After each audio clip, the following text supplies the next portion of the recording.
اس نے ایک اور تمثیل ان کے سامنے پیش کر کے کہا کہ آسمان کی بادشاہی اس رائی کے دانے کی مانند ہے جسے کسی آدمی نے لے کر اپنے کھیت میں بو دیا۔ وہ سب بیجوں سے چھوٹا تو ہے، مگر جب بڑھتا ہے تو سب ترکاریوں سے بڑا اور ایسا درخت ہو جاتا ہے کہ ہوا کے پرندے آ کر اس ڈالیوں پر بسیرا کرتے ہیں۔ خدا ان کی زندگی بخش پاک کلام کے پڑھے اور سننے پر خدا ان کی برکت ہو، آمین۔ آمین۔ ہم نے پچھلے دفعہ کلام میں ہم نے بات کی تھی کہ اس تمثیل میں جو ہے وہ 5 چیزوں کا ذکر ہے۔ تو ہم دیکھتے ہیں کہ اب بیج بونے والا ہے، بیج ہے، اور اس کے بعد جو ہے وہ کھیت ہے، اور جو ہے وہ بیج سے جو پودا بنا ہے وہ ایک درخت بن گیا ہے، اور پرندے جو آ کر اس پر بسیرا کرتے ہیں۔ تو میرے عزیزو، ہم نے پچھلی دفعہ یہ ساری باتوں پر جو ہے ساری جو پہلی 3 چیزیں ہیں ان پر ہم نے غور کیا تھا کہ بیج بونے والا کون ہے، اور جو بیج ہے وہ کون ہے، اور بیج کیسا ہے۔ رائی کے دانے کا ہی خداوند یسوع المسیح نے بیج کا انتخاب کیوں کیا، اور یہ کہ کھیت کیا ہے، کھیت یہ دنیا ہے۔ تو آج ہم بات کریں گے جو درخت ہے وہ خداوند یسوع مسیح نے یہ بات کیوں کہی کہ رائی کے دانے کا درخت جو ہے وہ بنتا ہے، جبکہ ہم سب یہ جانتے ہیں کہ رائی کے دانے کی جو فطری جو نشو نما ہے، جو اس کی گروتھ ہے، ہم سب جانتے ہیں کہ وہ گروتھ جو ہے وہ بہت ہی ایک چھوٹا سا پودا ہوتا ہے، ایک جھاڑی کی طرح کا پودا ہوتا ہے، تو جس پر پھول کھلتے ہیں، اور اپنے جو ہے وہ وقت مقررہ پر وہ اگتا ہے اور وقت مقررہ پر وہ ختم ہو جاتا ہے۔ یعنی ہم نے آج تک کبھی بھی یہ نہیں کہا کہ رائی کا جو بیج ہے اس کا یہ درخت ہے، یعنی وہ کبھی بھی فار ایور نہیں ہوتا، وہ تھوڑے سے ٹائم پیریڈ کے لیے آتا ہے اور وہ ختم ہو جاتا ہے۔ آج ہمیں اس بات پر غور کرنی ہے کہ خدا یسوع مسیح نے پھر اس کو درخت کیوں کہا ہے۔ تو جیسے کہ میں نے بات کی ہے کہ ہم یہ جانتے ہیں کہ رائی کا دانہ جو ہے اس کی فطری یا اس کی نیچرل جو گروتھ ہے وہ یہ ہے کہ وہ چھوٹا سا پودا بنتا ہے، اور اب پھول کھلتے ہیں اور وہ بیج دیتا ہے۔ اور ہم سب یہ جانتے ہیں کہ جب ایک انسان جو خدا کی بادشاہی میں داخل ہوتا ہے، خدا یسوع مسیح کی خوشخبری کو قبول کرتا ہے، جب خدا یسوع مسیح پر ایمان لے کے آتا ہے، تو ہم سب یہ جانتے ہیں کہ وہ انسان جو ہے وہ اس کے اندر ایک عجیب سی تبدیلی آ جاتی ہے۔ یعنی کہ وہ تبدیلی کیا کرتی ہے کہ وہ تبدیلی انسان کو جو ہے وہ بالکل حلیم بنا دیتی ہے، اس کو بالکل عاجز کر دیتی ہے، اور وہ جو انسان جو ہے وہ پہلے جو انسان تھا اس کی جو پرانی انسانیت تھی وہ ختم ہو جاتی ہے، اور وہ نئی انسانیت کو پہن لیتا ہے، اور نئی انسانیت میں وہ حلیم ہو جاتا ہے، وہ عاجز ہو جاتا ہے، وہ اپنے آپ کو ہمبل کر لیتا ہے، اور وہ دوسروں کی خدمت کے لیے تیار ہو جاتا ہے۔ جبکہ ہم دیکھتے ہیں کہ اس سے برعکس جب وہ پہلے ہوتا ہے تو وہ غرور اور تکبر اور سیلف سینٹرڈ ہوتا ہے، اور وہ خود نمائی اور خود نمائش اور یہ ساری چیزیں اس کے اندر ہوتی ہیں، غرور، تکبر اور گھمنڈ اس کے اندر ہوتا ہے، اور وہ جو ہے یہ ساری چیزیں چھوڑ کر جو ہے وہ انسان جو ہے ایک حلیم اور عاجز انسان بن جاتا ہے، اور جو ہے ایک انسان جو ہے وہ دوسروں کے لیے خدمت کے لیے تیار ہو جاتا ہے۔ اس کے اندر سے دنیاوی خواہشات جو ہیں، دنیاوی چیزوں کی دنیاوی جو چیزیں ہیں، یا مال و دولت ہیں، یا پیسہ ہے، یا آرام و سائش ہے، ان کی جو خواہش ہے اس کے اندر سے ختم ہونا شروع ہو جاتی ہے، اور وہ جو ہے ایک بہت ہی عاجز انسان بن جاتا ہے۔ تو ہم میرے عزیزو، ہم یہ دیکھتے ہیں کہ رائی کے دانے کی جو فطری جو نشو نما ہے وہ یہی ہے کہ وہ چھوٹا سا پودا ہوتا ہے، وہ حلیم ہوتا ہے، وہ عاجز ہوتا ہے، لیکن وہ انسانوں کو اپنے اس بیج سے، اپنے اس چھوٹے سے پودے سے بھی جو ہے وہ فائدہ پہنچاتا ہے۔ اگر ہم آگے بات کریں کہ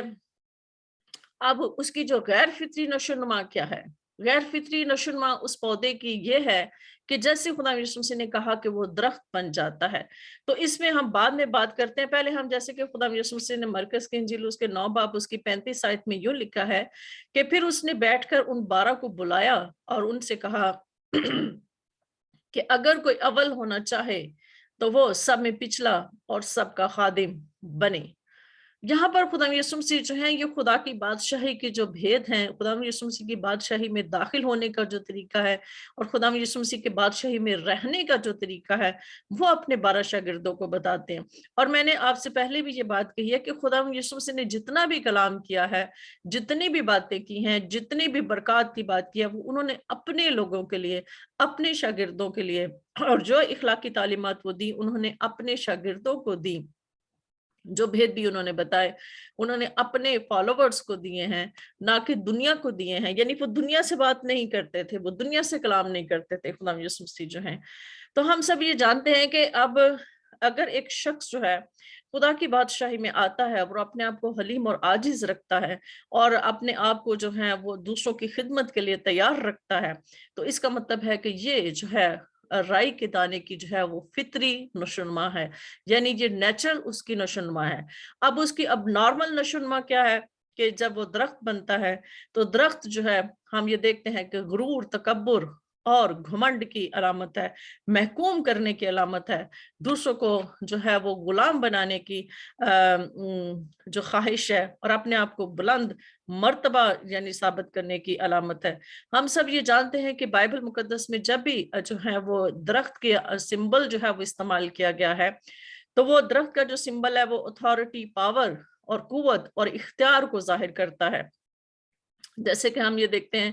کہ دانیل نبی کی کتاب میں نبوکد نظر بادشاہ کو ایک درخت سے تشبیہ دی گئی، اسی طرح سے خروج کی کتاب میں فرعون کو بھی جو ہے ایک درخت سے تشبیہ دی گئی۔ تو یعنی کہ جو درخت ہے وہ پاور کو ظاہر کرتا ہے، وہ حکومت کو ظاہر کرتا ہے، وہ قوت اور اختیار کو ظاہر کرتا ہے، اور وہ ایسے لوگ جو ہے قوت اور اختیار رکھتے ہیں اور دوسروں کو ڈومینیٹ کرنے کی کوشش کرتے ہیں، دوسروں پر حکومت کرنے کی کوشش جو ہے وہ کرتے ہیں۔ میرے عزیزو، اگر ہم یہ دیکھیں تو اگر ہم 20ویں صدی کے آخری ایام میں یا جب سے کلیسیا سٹارٹ ہوئی، جب سے مسیحت سٹارٹ ہوئی، اس کے بعد سے اگر ہم دیکھتے ہیں تو ہم پہلے اگر ہم اعمال کی کتاب میں دیکھیں تو جو خدا یسوع مسیح کے شاگرد تھے، جو پہلے رسول تھے یا جو ابتدائی کلیسیا کے جو خادم تھے، انہوں نے جو ہے بڑی ہی عاجزی کے ساتھ، بڑی ہی سادگی کے ساتھ جو ہے یہ خدا یسوع مسیح کی بادشاہت کا بیج بویا، اور وہ جو ہے بے شک یہ بیج جو تھا دوسروں کو اریٹیٹ کرنے کے لیے تھا، دوسروں کو ڈسٹرب بھی کرتا تھا، یعنی ایسے معاشرے کو جیسے کہ یہودی معاشرہ جو ہے اس بیج کی خاصیت سے یا بادشاہی کے اس بیج سے اریٹیٹ بھی ہوئے، ڈسٹرب بھی ہوئے، وہ ایچنگ بھی کرتے تھے۔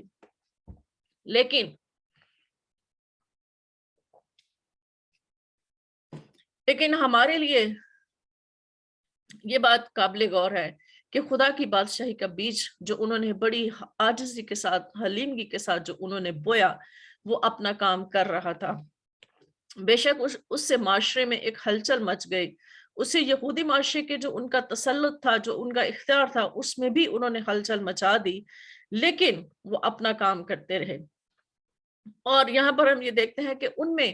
خدمت جو ہے وہ کرنے کی خواہش تھی، خدمت کروانے کی خواہش نہیں تھی۔ وہ جو ہے ایک چرچ کا نام یا ڈینومینیشنز کا نام ہم دیکھتے ہیں کہ وہاں پر کسی ڈینومینیشن کا نام نہیں تھا۔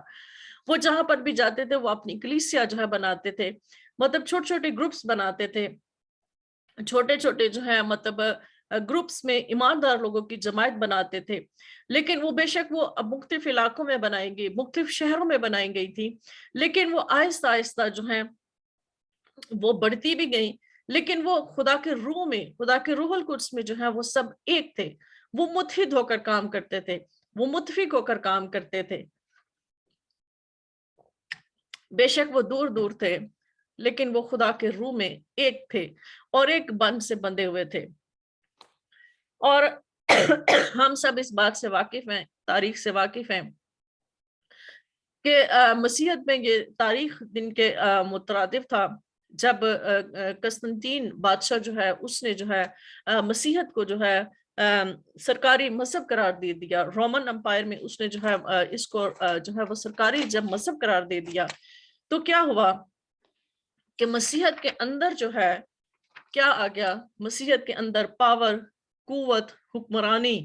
اور یہ ساری چیزیں جو ہیں، جو دنیاوی قوت اور پاور اور اختیار تھا، اس نے جو ہے وہ مسیحیت کے ساتھ اس کو جوڑ دیا۔ یعنی اب مسیحیت میں جو ہے کیا ہو گیا کہ دوسروں کو ڈومینیٹ کرنے کا, دوسروں پر حکومت کرنے کا, اپنے اختیار کو استعمال کرنے کا اور دوسرے بادشاہوں پر کنٹرول رکھنے کی جو عادت تھی یا جو قوت تھی یا جو اختیار تھا وہ ان کو مل گیا,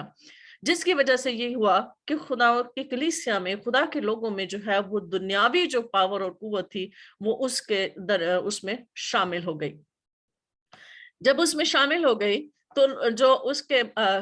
سب جو اس کے پیروکار تھے یا جو لیڈرز تھے یا جو کچھ بھی تھے, جو مذہبی لیڈرز تھے, وہ کیا کرنے لگے کہ وہ بیرونی اختیار اور حیثیت کو بھی استعمال کرنے لگے. وہ مطلب اپنے آپ کو جو ہے وہ دوسروں کو محکوم بنانے کے لیے اس اختیار کو استعمال کرنے لگے. میرے عزیزو, اگر ہم دیکھیں تو کچھ لوگ یہ بات کرتے ہیں کہ یہ جو درخت ہے وہ کیتھولک کلیسیا کو ظاہر کرتا ہے, یعنی کیتھولک کلیسیا میں جو ہے وہ دوسروں کو ڈومینیٹ کرنے, حکمرانی کرنے. اور آج ہم یہ دیکھتے ہیں کہ جو روم کی جو مذہبی جو لیڈرشپ ہے وہ دنیا کو کنٹرول میں کیے ہوئے ہے, وہ دنیا کے بادشاہوں کو اپنے کنٹرول میں کیے ہوئے ہے, اور دنیا کے بادشاہ جو ہیں ان کی بات کو مانتے ہیں اور ان کو ریگارڈ کرتے ہیں. لیکن اگر ہم یہ دیکھیں کہ یہ بات صرف جو ہے وہ کیتھولک کلیسیا کے ساتھ ہی منسوب نہیں ہے, یہ اگر ہم پروٹسٹنٹ کلیسیا میں دیکھیں یا ایسے ان کے سسٹم میں دیکھیں تو ہم یہ دیکھتے ہیں کہ یہاں پر بھی وہ جو اپنے آپ کو غرور, تکبر, گھمنڈ, بڑی بڑی بلڈنگز بنانا اور اپنے آپ کو پرومینیٹ کرنا, اپنے آپ کو جو ہے وہ پبلکسائز کرنا اور اپنے آپ کو لوگوں میں شو آف کرنے کے لیے جو ہے یہ خدا کا جو مذہبہ ہے اس کو استعمال کیا جاتا ہے. یعنی ہر وہ طریقہ اپنایا جاتا ہے جس سے وہ اپنے آپ کو جو ہے وہ پرومینیٹ کر سکیں, اپنے آپ کو مطلب جو ہے اگر وہ ایونجلزم کر رہے ہیں تو وہ اس لیے کر رہے ہیں کہ اپنے آپ کو بہت بڑا شو کر سکیں کہ ہم بہت بڑے ہیں. یعنی کہ اگر کوئی اسپرچولی جو ہے وہ بہت ہی زیادہ خدا نے اس کو اسپرچل کوالٹی دی ہے, یعنی کہ اتنا زیادہ اسپرچل ہے, تو وہ اپنی اسپرچولیٹی کو بھی اپنے غرور اور تکبر کے لیے استعمال کرتا ہے کہ میں بڑا خدا کا خادم یا میں بڑا یہ کر سکتا ہوں, میرے مطلب ایسے دعا سے میرے لوگ گرتے ہیں. مطلب آج کی جو اگر ہم پروٹسٹنٹ کلیسیا میں بھی دیکھیں تو وہاں پر بھی جو ہے حلیمگی اور عاجزی نہیں ہے, بلکہ جو ہے ایک غرور اور تکبر ہے, اور ذاتی نمود اور نمائش جو ہے وہ کلیسیا میں اور مسیحیت میں جو ہے وہ شامل ہو چکی ہے. ہم سب یہ جانتے ہیں کہ بڑی بڑی بلڈنگز بنا لینا اور خدا کے کلام کے لیے, خدا کے جو ہے اس کی خوشخبری کو دوسروں تک پھیلانے کے لیے کوئی کام نہیں ہوتا.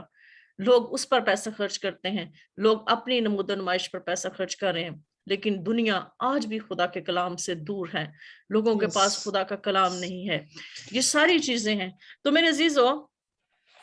یہ جو ہے یہ رائی کے دانے کی جو ہے وہ غیر فطری نشوونما ہے کہ وہ ایک درخت بن جاتا ہے جب وہ ایک پاور جو ہے اس کو حاصل کرنے کے لیے جو ہے وہ استعمال کیا جاتا ہے, مسیحیت کو جو ہے دوسروں کو ڈومینیٹ کرنے کے لیے استعمال کیا جاتا ہے. اب ہم یہ دیکھتے ہیں کہ اگر ہم پولس رسول کا خط جو افسیوں کے نام لکھا ہے اس نے, اور اس کے 4 باب میں وہ کیا کہتا ہے, تو ہم اس میں دیکھتے ہیں کہ وہ کیا کہتا ہے. افسیوں کے خط اس کے 4 باب میں پولس رسول یہ کہتا ہے,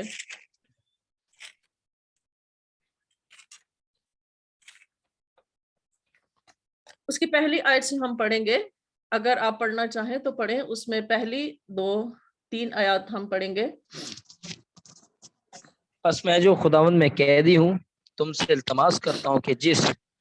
بلاوے سے تم بلائے گئے تھے اس کے لائق چال چلو, یعنی کمال فروتنی اور حلم کے ساتھ تحمل کر کے محبت سے ایک دوسرے کی برداشت کرو, اور اسی کوشش میں رہو کہ روح کی یگانگی صلح کے بند سے بندھی رہے. ایک ہی بدن ہے اور ایک ہی روح, چنانچہ تمہیں جو بلائے گئے تھے اپنے بلائے جانے سے امید بھی ایک ہی ہے. آمین آمین. اس میں وہ یہ کہتا ہے کہ پس میں جو خداوند میں قیدی ہوں تم سے التماس کرتا ہوں کہ جس بلاوے سے تم بلائے گئے تھے اس کے لائق چال چلو. اس کے لائق چال چلو. مطلب کس لیے ہم بلائے گئے ہیں, کس لیے ہم خدمت کے لیے کھڑے گئے ہیں؟ تاکہ ہم جو ہے حلیم اور عاجز رہیں اور ہم دوسروں کی خدمت کے لیے تیار رہیں, نہ کہ ہم دوسروں سے خدمت کروائیں. اور سب سے بڑی بات وہ یہ کیا کہتا ہے کہ یعنی کمال فروتنی اور حلم کے ساتھ تحمل کر کے محبت سے ایک دوسرے کی برداشت کرو, اور اسی کوشش میں رہو کہ روح کی یگانگی صلح کے بند سے بندھی رہے. اور کیونکہ ہم سب جانتے ہیں کہ ایک ہی بدن ہے, ایک ہی روح ہے, خدا بھی ایک ہے, بپتسمہ بھی ایک ہے, ایمان بھی ایک ہے, سب کچھ جب ایک ہی ہے تو ہمیں بھی ایک ہی ہونا ہے. اس میں تفرقے بازی کا تو نام ہی نہیں ہے, اس میں ڈیفرنٹ ڈینومینیشنز بنانے کا تو بائبل میں ذکر ہی نہیں ہے کہ ہر شخص نے جو ہے وہ ڈیفرنٹ طریقے سے جو ہے ڈینومینیشنز بنا لی ہیں.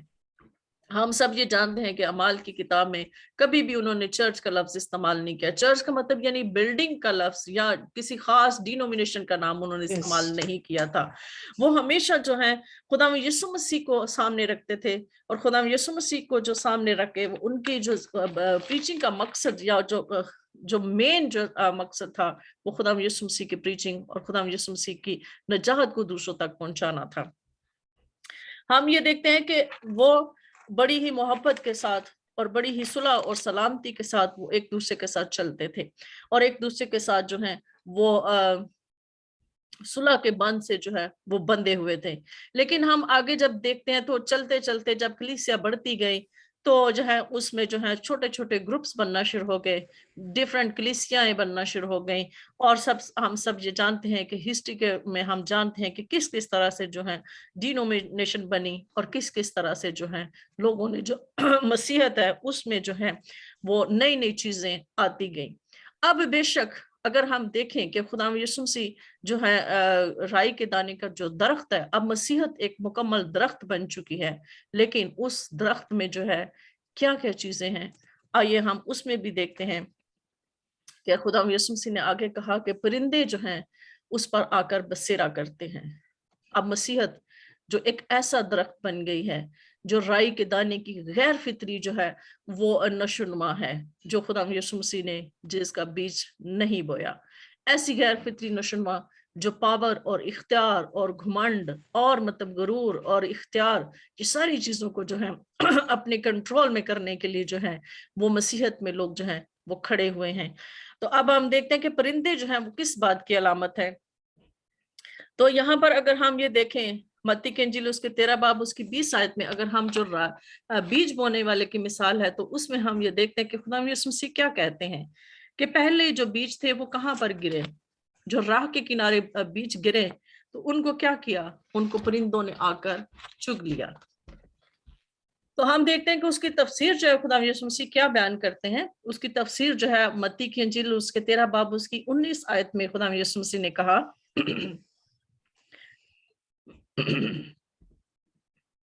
جب کوئی بادشاہی کا کلام سنتا ہے اور سمجھتا نہیں تو جو اس کے دل میں بویا گیا تھا اسے وہ شریر آ کر چھین لے جاتا ہے. یہ وہ ہے جو راہ کے کنارے بویا گیا تھا. اس کے اوپر اگر ہم دیکھیں تو خدا یسوع مسیح نے کہا کہ اور بوتے وقت کچھ دانے راہ کے کنارے گرے اور پرندوں نے آ کر انہیں چگ لیا. اب یہاں پر خدا یسوع مسیح تفسیر میں کیا کہتے ہیں جب وہ بیان کرتے ہیں تو اس میں کہتے ہیں کہ پرندے جو ہیں کس بات کی علامت ہے, اس شریر کی علامت ہے, اس ابلیس کی علامت ہے, ان ناپاک روحوں کی علامت ہے جو آ کے کلام کو جو ہے وہ چن لیتے ہیں. تو ہم یہاں پر جو ہے دیکھتے ہیں کہ پرندے جو ہیں یہاں پر کون ہیں جنہوں نے کلیسیا میں جو ہے وہ ڈیرے جما لیے ہیں. اگر ہم یہ دیکھیں میں نے آپ سے ہم نے پچھلے میسج میں نے بات کی تھی کہ یہ میرا ذاتی تجربہ ہے کیونکہ مجھے آج بھی یاد آتا ہے کہ جب ہمارے گھر کے ساتھ ہی ہمارے کھیت ہیں اور ہم اپنے کھیتوں میں ہمارا بہت آنا جانا مطلب گھر کے ساتھ ہے تو ہمارا زیادہ تر وقت اپنے کھیت میں ہی گزرتا کیونکہ ہمارا اپنے باغ ہیں, سارے فروٹ ہر چیز وہاں پر کثرت سے خداوند جو ہے وہ دیتا ہے ہمیں. تو ہمارے کھیت میں بھی جو ہے وہ رائی کے دانے کا بیج بویا جاتا تھا. تو میں نے آپ کو بتایا کہ اس میں میں نے پرندوں کو دیکھا ہے کہ چھوٹے چھوٹے پرندے جو ہیں جو بڑے ہی خوبصورت پرندے ہوتے تھے جن کا وزن بالکل بہت ہی کم ہوتا تھا وہ پرندے وہ چڑیاں خوبصورت چڑیاں جو ہیں اس پودے پر آ کر بسیرا کرتی تھی یعنی پھولوں سے رس چوستی تھیں اور جو ہیں اس پر بسیرا کرتی تھیں تو اگر ہم یہ دیکھیں کہ وہ جو خوبصورت پرندے ہیں جو گانے والے پرندے ہیں اگر ہم یہ کہیں تو وہ ان پر بسیرا کرتے ہیں جیسے کہ جو کچھ بلو برڈز ہوتے ہیں کچھ رابنز ہوتے ہیں یا چھوٹی چھوٹی چڑیاں ہوتی ہیں جو اس پودے پر آ کر بسیرا کرتی ہیں اور وہ جو بسیرا کرتی ہیں وہ لوگ ہیں جو خدا کی کلیسیا کو خوبصورت بناتے ہیں یہ وہ لوگ ہیں جو خدا کی کلیسیا میں خدا کی خدمت میں آج بھی بڑی حلیمگی اور عاجزی کے ساتھ جو ہیں وہ داخل ہوتے ہیں لیکن یہاں پر اگر ہم وہ درخت پر بسیرا کرنے والے پودوں کی بات کریں تو درخت پر جو بسیرا کرنے والے پودے ہیں یہ وہ پودے ہیں جو دوسروں کا شکار کر کے کھاتے ہیں جیسے کہ چیل ہے گدھ ہے اور ایسے تمام پودے جو دوسروں کو چیرتے اور پھاڑتے ہیں اور ان کا گوشت جو ہے وہ نوچتے ہیں کیونکہ درختوں پر ایسے پودے آ کر بسیرا کرتے ہیں اور جو ہیں وہ وہاں پر اپنے گھونسلے بناتے ہیں وہاں پر اپنا گھر بناتے ہیں تو میرے عزیزو جب کلیسیا جو ہے وہ وقت کے ساتھ ساتھ جب بڑھتی گئی تو ہم سب یہ دیکھتے ہیں اور آج بھی ہم یہ دیکھتے ہیں کہ کلیسیا میں چرچز میں جہاں پر بہت زیادہ لوگ ہو جاتے ہیں جب ان کی کلیسیا بہت زیادہ ہو جاتی ہے جب ان کو خدا برکت دینا شروع کر دیتا ہے تو اس کلیسیا میں کیا ہوتا ہے کہ لڑائی جھگڑے ہونا شروع ہو جاتے ہیں چرچ کی بلڈنگ پر لڑائی جھگڑے شروع ہو جاتے ہیں اور اختیارات پر لڑائی جھگڑے شروع ہو جاتے ہیں اور وہاں پر جو اسپرچل لوگ کام کر رہے ہوتے ہیں ان کو نکال دیا جاتا ہے اور وہاں پر وہ لوگ آ جاتے ہیں جو نہ تو خدا کے کلام سے واقف ہوتے ہیں نہ وہ اسپرچل ہوتے ہیں وہ ابلیس کے لوگ ہوتے ہیں جو وہاں پر آ کر جو ہیں وہ چرچز میں کلیسیا میں جو ہے وہ کنٹرول حاصل کر لیتے ہیں اور چرچ و کلیسیا کو جو ہے اپنے کنٹرول سے چلاتے ہیں اپنے اختیار سے چلاتے ہیں اور اپنے اس اختیار کو غلط کاموں کے لیے وہ خدا کی بادشاہی کے لیے استعمال نہیں کرتے وہ اس اختیار کو جو ہے اپنے آپ کی نمود و نمائش کے لیے استعمال کرتے ہیں اپنی دولت بڑھانے کے لیے استعمال کرتے ہیں اپنے بڑے بڑے گھر بنانے کے لیے استعمال کرتے ہیں اپنا سٹیٹس اونچا کرنے کے لیے وہ اس اختیار کو استعمال کرتے ہیں تو میرے عزیزو یہ وہ پرندے ہیں جو اس درخت پر آتے ہیں اور پھر بسیرا کرتے ہیں اور اسپرچل لوگوں کو چرچ سے باہر نکال دیا جاتا ہے اور یہ سب کچھ جو ہے خداوند یسوع مسیح کے کلام اور خداوند یسوع مسیح کی مرضی کے خلاف ہوتا ہے کیونکہ خداوند یسوع مسیح جو ہیں ایسے پرندوں کو پسند نہیں کرتے کہ خدا کے چرچ میں یا خدا کی کلیسیا میں جو ہے وہ ایسے لوگ بسیرا کریں جن کا تعلق نہ تو خدا کے کلام سے ہے نہ خداوند یسوع مسیح سے ہے اور نہ ہی کوئی روحانیت سے ان کا تعلق ہے اور اگر ہم اس میں دیکھیں یہ جو ہے یہ رائی کے دانے کی جو ہے وہ غیر فطری گروتھ ہے اور اس میں ایسے پرندوں کا بسیرا ہے جو کہ چیرتے اور پھاڑتے ہیں اور وہاں پر آ کے اپنا کنٹرول اپنے گھونسے بنا لیتے ہیں اور اپنا کنٹرول اختیار کر لیتے ہیں اگر ہم یہاں پر یہ دیکھیں مکاشفہ کی کتاب میں ہم چلتے ہیں مکاشفہ کی کتاب اس کے 17 باب اس کی 5 آیت میں ہم دیکھتے ہیں تو ہمیں اور زیادہ واضح ہو جائے گا مکاشفہ کی کتاب اس کے 17 باب اس کی 5 آیت میں یوں لکھا ہے اور اس کے ماتھے پر یہ نام لکھا ہوا تھا راز بڑا شہر بابل کسبیوں اور زمین کی مکروہات کی ماں تو میرے عزیزو ہم سب یہ جانتے ہیں کہ یہ وہ بابل جو ہے یہ وہ سٹی ہے جو فالز جو چرچ کو ظاہر کرتا ہے جو ہے وہ ایسے چرچ کی نمائندگی کرتا ہے جہاں پر تمام مکروہات ہوتی ہیں جہاں پر تمام بت پرستیاں بھی ہوتی ہیں جہاں پر ایسے غرور اور تکبر بت پرستی کا مطلب صرف یہ نہیں کہ ہم جو ہے بت اپنے سامنے رکھیں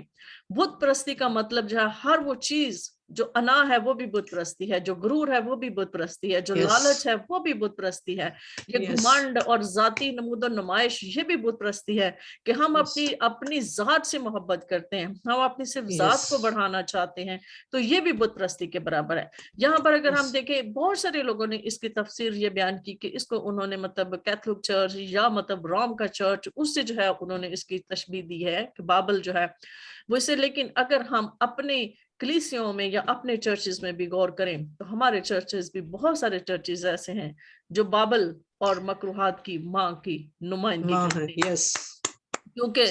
جو ہے یہ سب کچھ ہو رہا ہے، اور میرے سے زیادہ آپ بہتر جانتے ہیں کیونکہ آپ مختلف کلیسیاؤں میں پھرتے ہیں اور آپ کا ایکسپیرینس میرے سے زیادہ ہے۔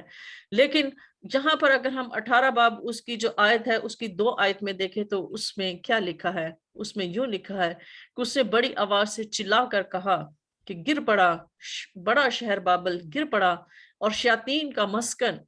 اور ناپاک روح کا اڈا اور ہر ناپاک اور مکروہ پرندہ کا اڈا ہو گیا۔ جیسے میں نے آپ کو بتایا کہ رائی کے دانے کی جو ہے وہ غیر فطری نشوونما ایک درخت بن جانا، اور پھر اس درخت پر ان ناپاک روحوں کا، ان ناپاک لوگوں کا، شیاطین کا آ کر قبضہ کر لینا، اور پھر وہاں پر اپنا جو ہے وہ گھونسلے بنا لینا، اپنا گھر بنا لینا۔ جیسے کہ یہاں پہ لکھا ہے کہ اب وہ جو ہے ہر شیاطین کا مسکن ہو گیا ہے اور ناپاک روح کا اڈا ہو گیا ہے اور ہر ناپاک اور مکروہ پرندہ کا اڈا ہو گیا ہے۔ تو میرے عزیزو، جو پرندے جو آ کر بسیرا کرتے ہیں یہ وہ پرندے ہیں جنہوں نے آج خدا کی کلیسیوں کو اپنے کنٹرول میں کیا ہوا ہے اور اپنے ذاتی مفاد کے لیے وہ کام کریں۔ خدا کی بادشاہی کی جو خوشخبری ہے یا خدا کی بادشاہی کا پھیلاؤ جو ہے وہ ان کا کام نہیں ہے، یعنی وہ یہ کام اس کام کے لیے، اس مقصد کے لیے انہوں نے چرچز نہیں بنائے۔ اور دوسری بات کہ وہ خدمت کرنے کے لیے نہیں آتے، وہ خدمت کروانے کے لیے جو ہے وہ کھڑے ہوتے ہیں تاکہ لوگ ان کی جے جے کار کریں، لوگ ان کو جو ہے وہ بڑا بولیں، کیونکہ ہم اپنے لباس سے، اپنے کپڑوں سے، اپنے جو ہے ہیوی جیولری سے اور اپنی نمود و نمائش سے اور ساری چیزوں سے ہم جو ہیں یہ ظاہر کرنے کی کوشش کرتے ہیں کہ ہم بہت ہی زیادہ ہیں ہمارے پاس۔ اس کا مطلب ہے کہ ہم صرف ذاتی نمائش کی بات کرتے ہیں، ہم ذاتی نمائش کو ہم جو ہے اپنے آپ کو ہم آگے رکھتے ہیں اور خدا کو ہم پیچھے رکھتے ہیں۔ تو میرے عزیزو، ہم اس میں یہ دیکھتے ہیں کہ خدا یسوع مسیح نے اس بات کو جانتے تھے کہ وقت کے ساتھ ساتھ جو ہے کلیسیا یا خدا کی بادشاہی کا جو بیج ہے وہ کیا ہونے والا ہے، وہ آخر ایک درخت بن جائے گا، اور اس درخت میں تمام وہ لوگ شامل ہو جائیں گے جو کہ ناپاک روحیں ہیں اور مکروہ پرندوں کے جو اڈے ہیں، وہ چرچز جو ہیں وہ بن جائیں گے۔ تو آج ہم اس چیز کو دیکھ رہے ہیں اور ہم دیکھتے ہیں ہمیں جو ہے میرے عزیزو اس بات سے بچنا ہے، اس بات سے جو ہے ہمیں یہ چیز دیکھنی ہے کہ ہماری جو خدمت ہے وہ اس طرح کی خدمت نہ ہو جس طرح کی دوسرے لوگوں کی خدمت ہے۔ ہماری خدمت ایسی ہو کہ ہم دوسروں کی خدمت کے لیے کھڑے ہوں، ہم دوسروں کو سپورٹ کرنے کے لیے کھڑے ہوں، اور ہمیں جو خداوند ویژن دیتا ہے، جو ہولی سینکچری منسٹری کا جو ویژن ہے جس کو ہم لے کر چلے ہیں، کہ ہمارا کام چرچز بنانا، بلڈنگ بنانا نہیں ہے۔ کسی پاسٹر نے یہ کہا کہ وہ کسی دوسرے پاسٹر کے وزٹ کے لیے گئے کسی دوسری کنٹری میں، تو انہوں نے کہا کہ میں نے وہاں پر جا کے دیکھا کہ ان کے چرچ کی بلڈنگ اتنی خوبصورت کہ شیشے اور پتہ نہیں کیا کچھ، اتنا خوبصورت چرچ کی بلڈنگ تھی، بہت ہی زیادہ کہ بیان سے باہر ہے کہ اتنی خوبصورت انہوں نے اپنے چرچ کی بلڈنگ بنائی تھی۔ تو کہتے ہیں کہ میں نے جو ہے وہ وہاں پر کھڑے ایک شخص سے پوچھا کہ یہ جو چرچ ہے وہ کتنے مشنریز کو جو ہے وہ سپورٹ کرتا ہے۔ تو اس کے ساتھ ہی وہ کہتے ہیں کہ پاسٹر صاحب بھی کھڑے تھے اسی چرچ کے، تو انہوں نے یہ کہا کہ یہ جو چرچ ہے یہ 2 مشنریز کو سپورٹ کرتا ہے۔ تو انہوں نے یہ بات کہی کہ چرچ کی بلڈنگ کو دیکھو، جو چرچ میں پیسہ لگایا گیا ہے اس کو دیکھو، اور اتنا بڑا چرچ صرف 2 مشنریز کو سپورٹ کر رہا ہے جو دنیا میں خدمت کر رہے ہیں۔ تو اس نے کہا کہ کیا یہ خدمت خداوند یسوع مسیح کے نتنوں میں جو ہے وہ کیا یہ اچھی خدمت ہے کہ یہ خداوند یسوع مسیح کے نتنوں کو بند کرنے کے برابر ہے؟ یہ خدمت وہ خدمت نہیں ہے جو خداوند یسوع مسیح کو قبول ہے، یہ خدمت وہ خدمت نہیں ہے جو خداوند چاہتا ہے۔ اور ہولی سینکچری منسٹری کا مقصد ان لوگوں تک پہنچنا ہے جہاں پر خدا کی کلام ابھی تک نہیں پہنچا، وہ ایسے لوگ جو ابھی بھی پسے ہوئے ہیں، ایسے لوگ جو ابھی بھی خدا کے کلام سے دور ہیں۔ اور ہماری خدمت کا مقصد یہ ہے، ہماری خدمت کا مقصد ذاتی نمود و نمائش نہیں ہے، ہماری خدمت کا مقصد بڑے بڑے چرچز بنانا نہیں ہے، بڑی بڑی بلڈنگز بنانا نہیں ہے، ہماری خدمت کا مقصد ان لوگوں تک پہنچنا ہے